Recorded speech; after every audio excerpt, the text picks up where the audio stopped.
All right, our previous section, section 1 of chapter 5 on tissue organization was on epithelial tissue. Now we're talking about connective tissue.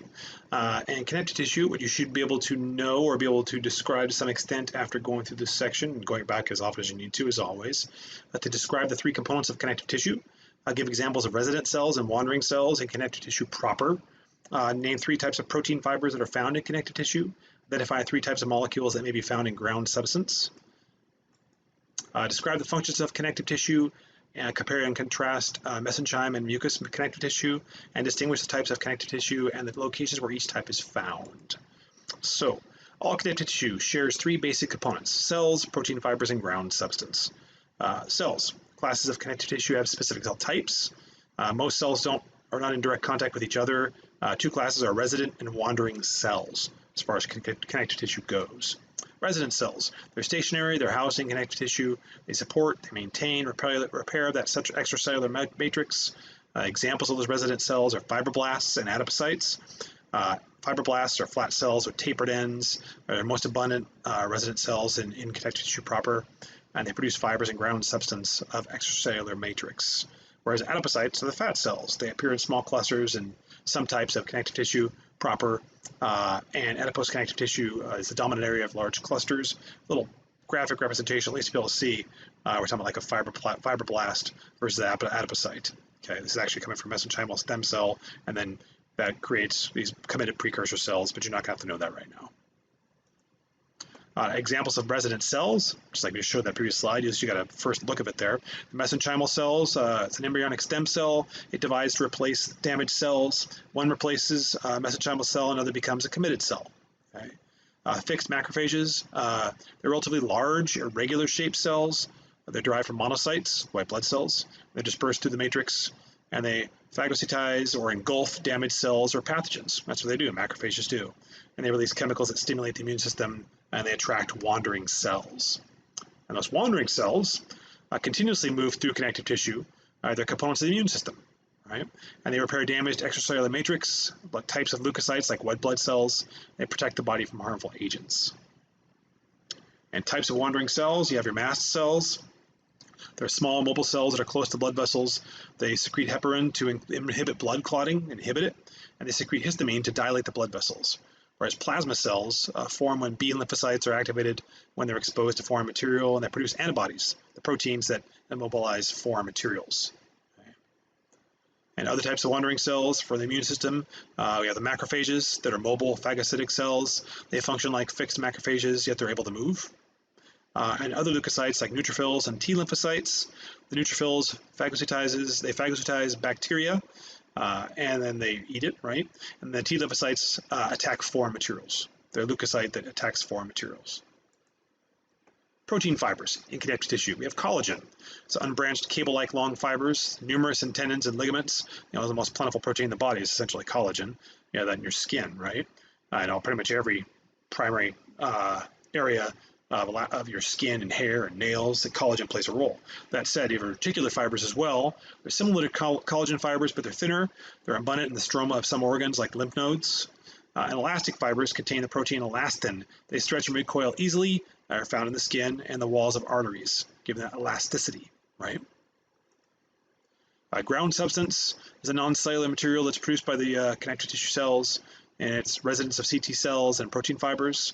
It's viscous, semi-solid, viscous for like blood, or semi-solid like cartilage, or solid like bone, okay?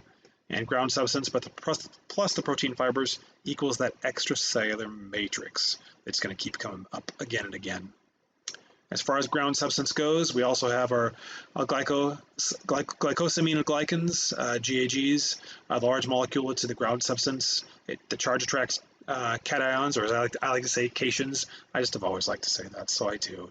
My apologies if that bothers your ears. And water follows.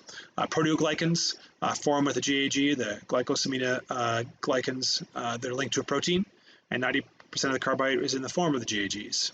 Okay. The glycoproteins are proteins with carbohydrates attached, right? We saw it a lot with the phospholipid bilayer of cells in our previous chapter, and they bond the connective tissue cells and fibers to the ground substance. So we have here,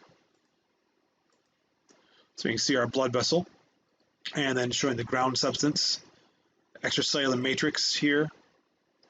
And then for the protein fibers themselves, the elastic fiber, collagen fiber, the reticular fiber, okay?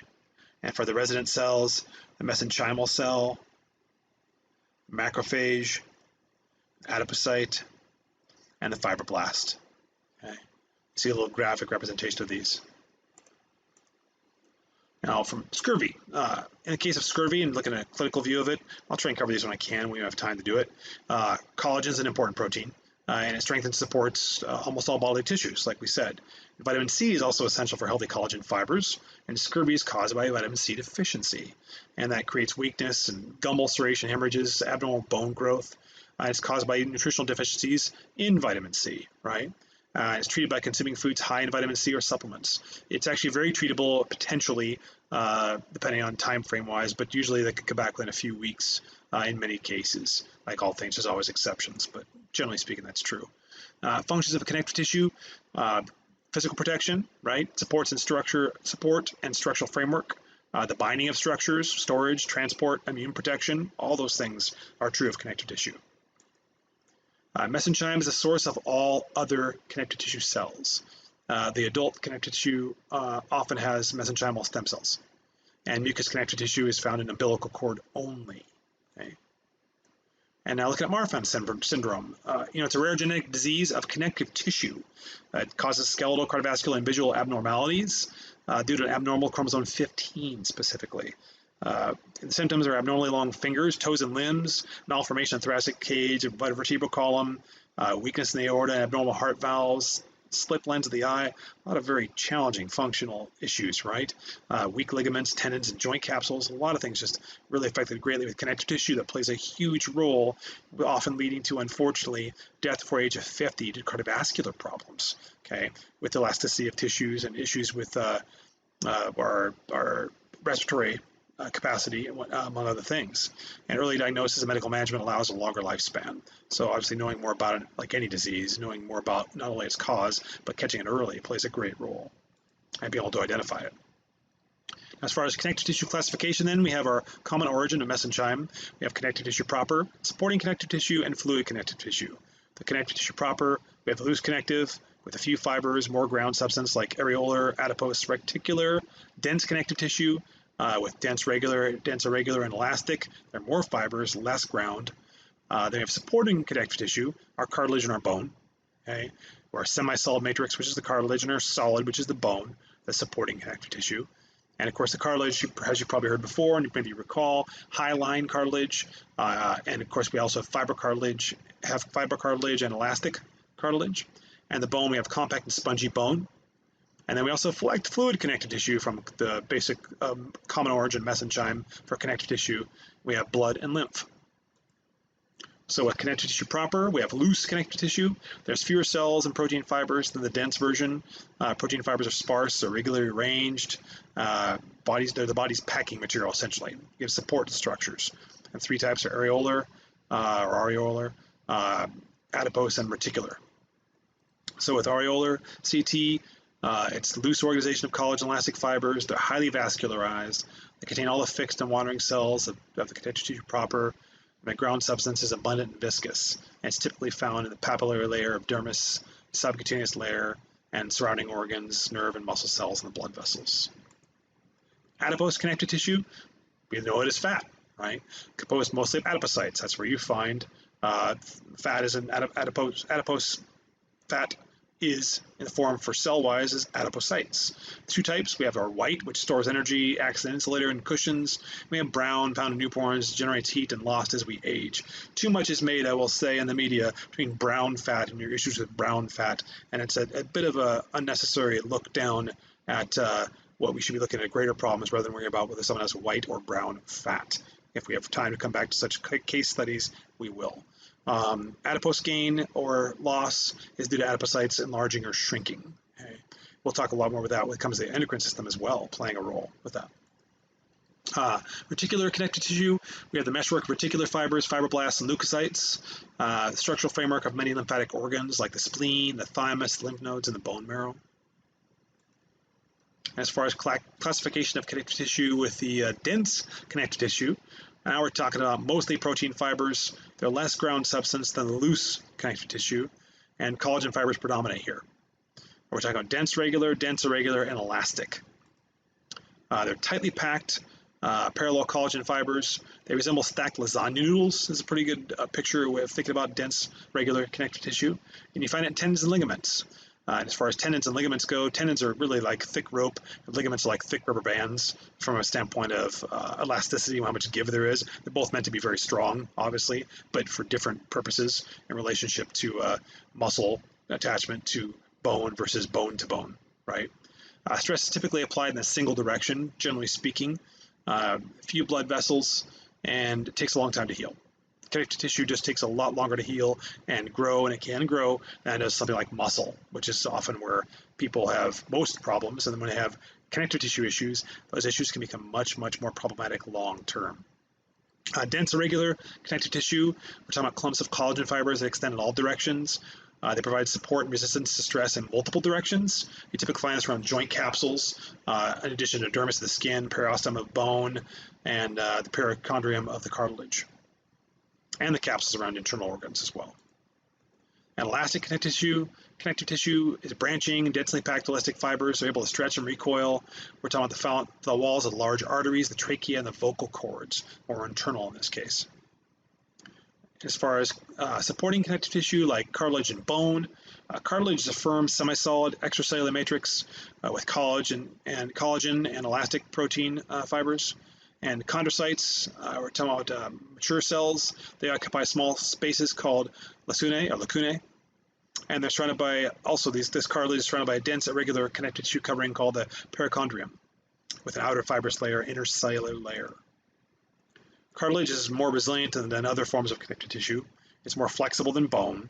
It's in areas of the body that need the most support and withstand deformation, right? Of course, there's often a lot of talk that once you lose cartilage, it's questionable how much, if any, you can really regain. To some extent, there's some argument found in some cases where some can return, but there gets to be a limiting point for all cases. That said, 3 types of cartilage, hyaline cartilage, fibrocartilage, and elastic cartilage. Of course, that'll play a role as well as to whether or not we'll see return when it gets worn down. The most common type is hyaline cartilage. Its clear glassy appearance under the microscope is how you can tell. It's surrounded by the perichondrium. You can find it in the nose, the trachea, and the larynx, costal cartilage, the articular ends of long bones, and most of the fetal skeleton, okay, for hyaline cartilage. Fibrocartilage, it's weight-bearing cartilage, it resists compression.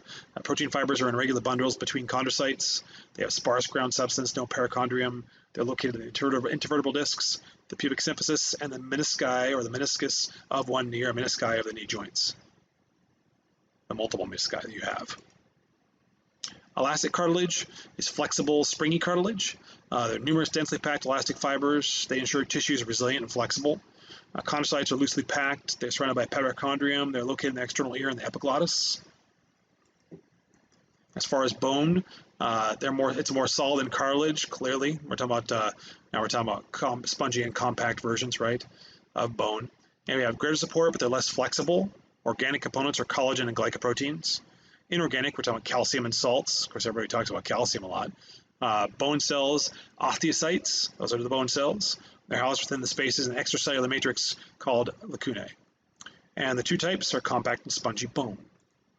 Compact bone is perforated by neurovascular canals. They are cylindrical type structures, okay, called osteons, and they display concentric rings. You'll see that in a microscope. You'll see ring after ring after ring, so to speak, of bone connective tissue called lamellae.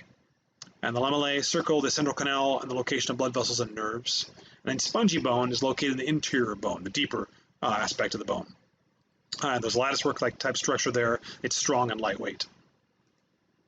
Bone functions are levers for movement, support tissue, protecting vital organs, and stores minerals, calcium and phosphorus being 2 of them. And it houses hemopoietic cells, which make blood cells. Okay. Let's get an extra C in there. Okay. But making the blood cells coming from the bone. So we have our picture of our bone. We have the let's get a closer picture here. So we have our osteocyte in the lacuna and our concentric lamellae in there and there. We have osteon, okay. Our central canal in there, and our caniculi. Be exploring a lot of those kind of things more toward lab and when opportunities arise. Our fluid connective tissue, the blood, is the fluid connective tissue with formed elements. Erythrocytes transport respiratory gases, leukocytes protect against infectious agents, and cellular fragments like platelets that help clot your blood. Liquid ground substance is called plasma, right? Dissolved proteins, transports nutrients, waste, and hormones. Your lymph, which is also fluid connective tissue, is derived from your blood plasma, and there are no cellular components or fragments. It's ultimately returned to the bloodstream. And we can see our blood, of course, our red blood cells, we have our neutrophils, our white blood cells, part of our immune system. We have the platelets, okay? Little guys you're going to see in a microscope.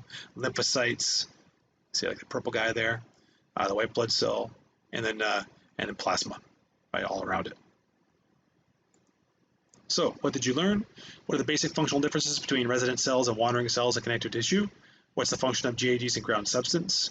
What are some of the general functions of connective tissue? And what's the composition of mesenchyme and what is its function? Compare loose connective tissue to dense connective tissue with respect to fiber density, fiber distribution, the amount of ground substance. Being able to do that's really important for overall understanding of it. Describing the composition and location of fibrocartilage. And why is blood considered a connective tissue? All good questions. That's section 5.2.